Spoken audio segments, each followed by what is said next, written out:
Hola, estamos en Cultura del Whisky. Este video se trata de por qué un whisky económico es económico.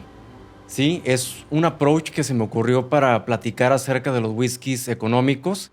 Desde mi punto de vista es un video interesante y básico porque no nada más vamos a platicar acerca de algunas botellas y hacer alguna cata típica, sino vamos a platicar acerca de aquellos factores que hacen que un whisky económico sea económico.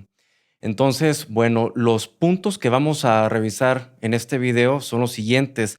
Vamos a revisar precisamente los factores que impactan en el precio de un whisky. También vamos a hacer un análisis especial y una evaluación muy detallada acerca del Valentine's Finest y también acerca del Johnnie Walker Red Label y cómo estos whiskies se diferencian al ser whiskies que no declaran edad de, digamos, los whiskies básicos, premium, que así se promocionan, de 12 años, concretamente de Blended Scotch Whisky. Y ya por último vamos a dar algunas conclusiones integrales acerca del tema del día de hoy. Muy bien, bueno, un punto muy importante antes de comenzar es que un whisky económico es diferente o se define de manera distinta dependiendo de cada país. Evidentemente depende de las economías. Por ejemplo, en Estados Unidos un whisky económico está, o lo consideran así, en un rango aproximadamente de $30. De ahí puede ser hacia abajo. Pero en un país como México, un whisky económico típicamente tiene un precio inferior a los $15. Sí, y bueno, nos ven de muchos otros países. Ustedes podrán definir cuáles son sus rangos en sus respectivos países. Muy bien, entonces comencemos con los factores que impactan en el precio de un whisky. Y el primero de ellos, el primero que vamos a comentar, es la edad. La edad de maduración de un whisky impacta directamente en su precio, evidentemente porque mientras más tiempo pasa un whisky en barrica, hay más costos de almacenaje, ¿sí? También un whisky se evapora cierto porcentaje de líquido que hay en barricas, este fenómeno muy popular conocido como Angel's Share. Tenemos por ahí en Cultura del Whisky, uno de los primeros videos fue acerca de este tema. No es raro que un whisky económico tenga una maduración de 3 a 8 años. Son NAS, digamos, ya no declaran edad por esto mismo. Entonces, estamos un poquito a ciegas y bueno, es uno de los factores por los cuales un whisky económico es económico. Otro de los factores es la proporción de whisky de malta contra whisky de grano que hay en un blended Scotch whisky. Vamos a estar hablando aquí de blended porque es la categoría que mejor ejemplifica y es la más popular de los whiskies económicos. Esto no significa que no hayan whiskies de malta, pero típicamente los económicos son whiskies de mezcla. Como ya lo hemos comentado también aquí en el canal, típicamente un blended Scotch whisky debe de tener solamente una proporción de whisky de malta contra whisky de grano. Entonces, va a ser más común que el whisky económico tenga mucha mayor proporción de whisky de grano, que es mucho más económico de producir que whisky de malta. Y bueno, aquí nos pasamos al siguiente punto que tiene varios incisos, que es la calidad de los ingredientes y la fabricación del whisky. Es un tema algo complejo, pero en teoría los tres ingredientes básicos son el grano, que en el caso del whisky de pura malta, del single malt, es cebada, pero el whisky de grano, pues, se elabora con cualquier otro tipo de granos, y está la levadura y el agua, y nada más. Entonces, como se podrán imaginar, hay diferentes calidades de cebada malteada, hay diferentes calidades de levadura, y también hay diferentes calidades de agua, ¿sí? Y como son poquitos ingredientes, el precio que tengan cada uno de estos ingredientes, pues, termina impactando de manera sustancial al precio del whisky. También, pues aquí en la fabricación entra el tema que les comentaba de los alambiques de cobre contra los alambiques de columna, ¿sí? Los alambiques de cobre pueden producir mucha menor cantidad de whisky por unidad de tiempo que los de columna y también típicamente los whiskies más caros tienen un proceso de filtrado más detallado, más fino, y eso también eleva el precio del destilado. También aquí hay que hablar acerca de las barricas, muy importante. Ya hemos comentado acerca de las barricas ex-bourbon, de las barricas ex-sherry y de cómo el precio de una barrica de Jerez puede ser 5 o 10 veces más que la barrica que antes se utilizó para madurar whisky americano o bourbon. Entonces, no nada más está esto, sino que evidentemente hay otras calidades que a veces no son tan conocidas. Por ejemplo, el roble europeo, pues también el roble español en concreto no va a tener el mismo precio que otros robles europeos. Y también el roble japonés Mizunara, que es muy exclusivo, pues va a tener un precio también bastante alto. Pueden ser barricas bastante costosas.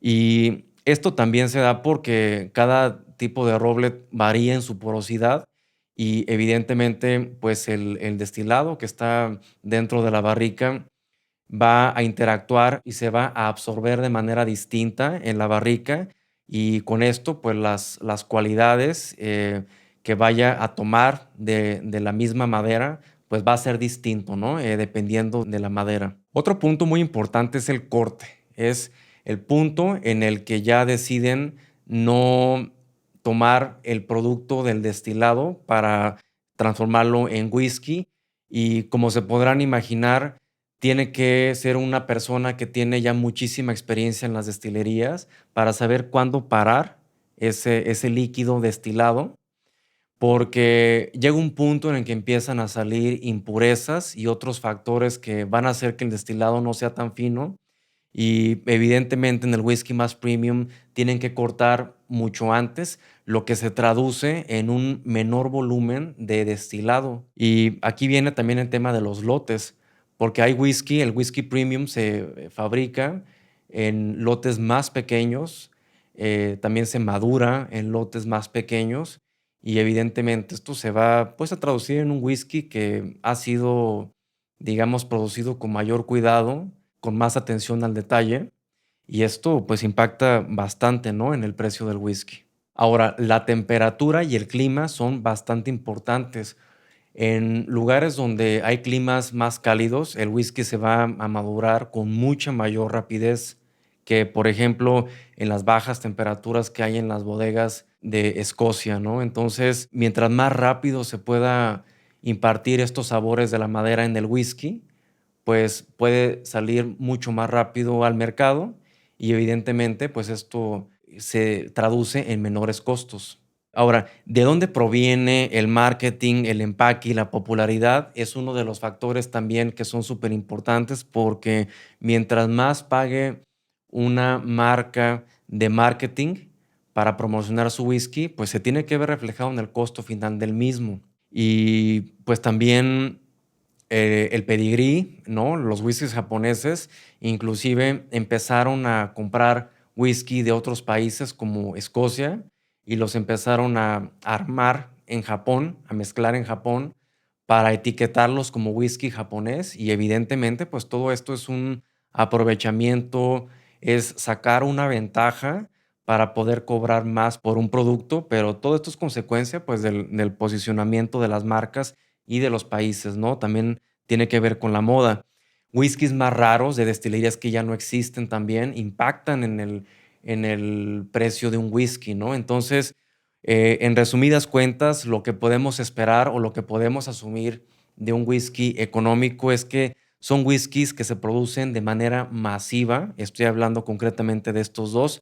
Ahorita voy a explicar por qué tengo este Black Label aquí, pero concretamente aquí podemos entender que son whiskies de producción masiva, que tienen una gran proporción de whisky de grano, en comparación con el whisky de malta, que no son precisamente las barricas más exclusivas que tienen las destilerías. Y bueno, ¿no? También que evidentemente no son whiskies que tienen gran edad de maduración. Muy bien, ahora pasemos con la siguiente parte del video, que es un análisis muy detallado. Bueno, vamos a empezar con el Ballantines, ¿sí? Lo que yo hice fue sentarme tranquilamente sin que me distrajera nada y con el paladar limpio, listo, para hacer un análisis y escribirlo. En este caso aquí tengo Ballantine's, también lo hice con el Red Label y también lo hice con el Black Label. Pero bueno, vamos a comenzar con el Ballantine's y ahorita les explico, ¿no? Visualmente es un whisky que se ve que no tiene mucha viscosidad y en nariz ofrece poco impacto de notas. Tiene una llegada inicial de flores, cítricos. Es un dulce tipo malvavisco blanco. Las especias están muy en el fondo. No se alcanza a sentir gran fortaleza en este aspecto. También tiene una nota como a jarabe de vainilla. Tiene muchísima, yo detecto mucha cantidad a whisky de grano, con un ligero amargor. También esta característica que en inglés se dice soapy, como un poquito jabonoso. Siento también un alcohol pues relativamente poco integrado. Si quisiéramos describir el cítrico sería como cáscara de lima, ¿sí? No detecto tanto limón ni tampoco naranja, sino más como una lima. Ahora, en boca, siento un impacto en paladar muy alcohólico. Las notas a whisky son muy débiles. Como les comento, se nota más el alcohol y el azúcar que está integrado en él, como azúcar glass. Digamos que no es tan amargo, pero tiene el típico amargor del blended Scotch whisky, un poco más pronunciado en esta etiqueta. Un whisky que no es cremoso, que no es viscoso, que está muy, o sea, muy como agua, ¿no? Así lo noto. Pero el alcohol definitivamente no está nada integrado. Se siente mucho en la punta y en la parte inmediata de la lengua, lo cual me hace pensar que es un whisky joven. Y bueno, yo siento que este es un whisky diseñado para quitar notas ofensivas que pudiera tener esta mezcla para que no estén notas medicinales, como para que no estén notas ásperas de la madera. Siento que es un whisky que se preocupan por quitar notas más que por aportar notas. Para personas que busquen un whisky más elegante, pero económico, aunque no ofrezca mucho carácter, ¿sí? Así es como yo siento este whisky. Ahora, aquí también tengo el Red Label, ¿sí? Pero no lo tengo servido aquí en copa.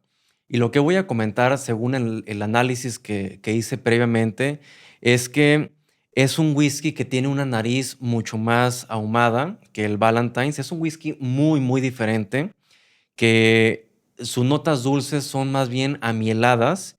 Y lo que sí tengo que decir y que me parece interesante es que noto mayor proporción a whisky de malta, ¿sí? Aquí noto casi puro grano y en el caso del Red Label noto más whisky de malta, joven, pero aún así y con notas medicinales, plantas, especias, hojas verdes y muy en el fondo una pequeña influencia a jerez, con toques también a vainilla.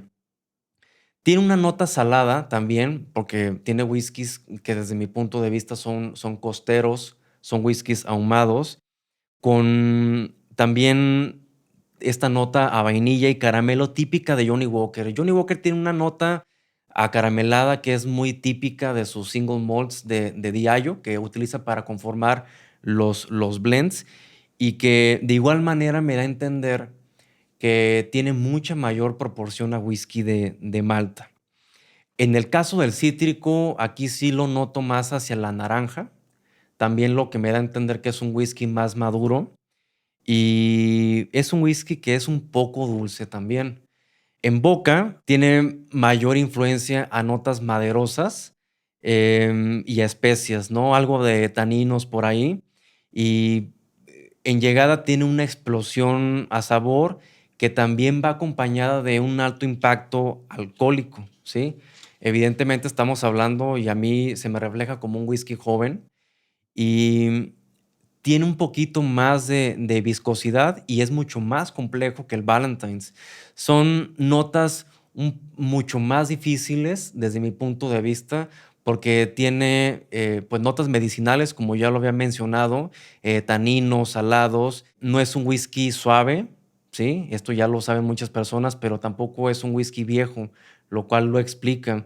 Es enérgico, es activo, no es elegante, no es tampoco muy prudente. Es un whisky que busca, desde mi punto de vista, proyectarse de una manera más enérgica. El final es un poquito más largo, pero tampoco es muy memorable y no es tan agradable, la verdad. Y bueno, con esto concluimos el análisis más detallado de estas dos expresiones. Y me pareció muy pertinente, en base a cómo sentí estos whiskies, de compararlo con un whisky de 12 años que se autodenomina como premium, como un blend premium.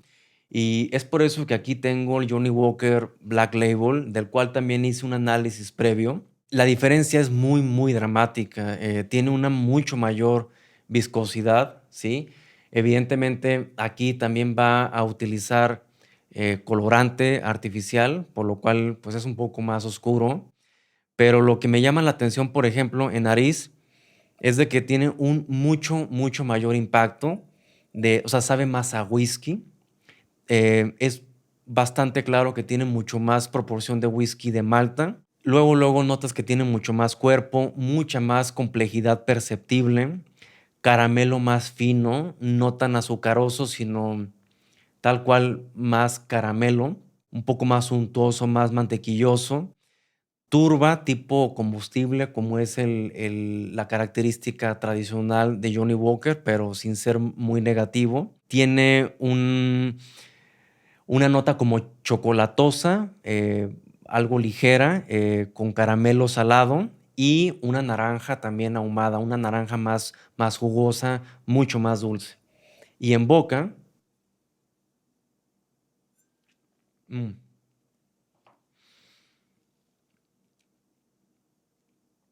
es un nivel bastante distinto. Aquí tenemos una explosión de sabor en serio, con mucho whisky de malta, evidentemente acompañado también por el whisky de grano.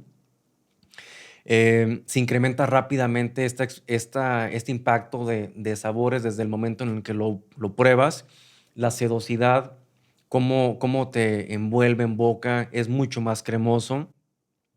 Y el impacto alcohólico se siente más en la parte trasera de la boca, es más suave, mucho más integrado el alcohol. Y es un whisky que puedes masticar más en boca, que tiene un final mucho más largo. También tiene notas a cereal, lo cual es natural porque por la cebada malteada del whisky de pura malta. Las especias mucho más pronunciadas, nuez moscada, pimienta. Es un whisky mucho más interesante que evidentemente, al igual que todos los blends de 12 años, tienen en el fondo este final un poquito amargo que yo siempre detecto. Es un whisky que tiene una calidad bastante, bastante distinta. Para mí este fue un ejercicio muy interesante porque yo pensaba que iba a haber más bien una diferencia en cuanto a sabor, pero lo que resultó fue lo siguiente. Me decepcionan un poco estos whiskies, el Ballantine's Finest y el Red Label, porque esperaba más bien que los sabores fueran distintos y que no fuera tan evidente la diferencia en calidad. Y también me hace pensar que si hiciera otro análisis, pero en comparativa con bourbons o whiskies americanos, si realmente los whiskies americanos nos ofrecerían mayor sabor. En mi mente me dice que sí, pero tendría que hacer esta misma metodología. También lo que detecto es que ofrecen una tercera parte aproximadamente del sabor a whisky que te ofrece ya un blend de 12 años y casualmente cuestan una tercera parte. Y en ese sentido, la verdad me parece que son costosos porque yo pienso que ofrecen mucho más una botella de vino del mismo precio o una cerveza premium. La verdad, la experiencia es mucho más interesante que con estos productos.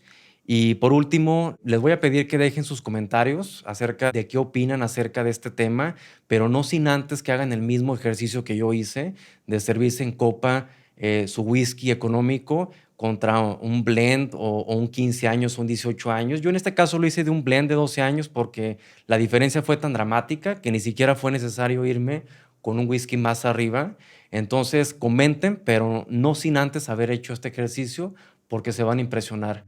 Espero les haya parecido interesante la información en este video. No olviden suscribirse y darle like. Muchas gracias.